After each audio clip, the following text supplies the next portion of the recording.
মা, আপনি আমাকে ডাকছিলেন? আমি তো ওই পিঙ্কিদের বাড়িতে গেছিলাম, তো বলুন কি বলবেন। হ্যাঁ, তোমাকে ডাকছিলামই তো। 12টা বেজে যাচ্ছে। তুমি কোথায় কোথায় ঘুরে বেড়াচ্ছ, তাই ভাবলাম খাবারের দেরি হয়ে যাবে, তাই আমি ভাত আর মাছের ঝোলটা করেছি। আপনার ঠিক মনে নেই না? পিঙ্কির মেয়ের মুখে ভাত সবাইকে 2 দিন ধরে খাওয়াবে, আপনাদের কালকে বলে গেল।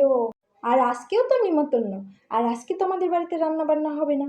আপনি না খুব চালাক, যেই দেখেছেন বাড়িতে বাবা, আপনার ছেলে আছে, আর অমনি সব রান্না শুরু করে দিয়েছেন। আর আপনি এটা প্রমাণ করতে চান যে আমি সারাদিন লোকের বাড়ি টোটো টোটো করে ঘুরে বেড়াই, আর আপনি সব রান্না করেন, তাই না? ওই জন্য আপনি ভাত তরকারি সব করেছেন, তাই না? আপনার 2 দিন যাওয়া বন্ধ, আপনি যেসব ভাত তরকারি রেঁধেছেন সব আপনি নিজে খাবেন এই 2 দিন ধরে। আপনার ওদের বাড়ি যাওয়া একদম হবে না, বুঝেছেন? আমার অন্নপ্রাশন বাড়ির কথা একদম মনে ছিল না। হায় হায় হায়, আমার খাসির মাংস আর খাওয়া হলো না। হায় ভগবান। যেমন আপনি আমাকে জব্দ করতে চান তেমন ঠিক হয়েছে।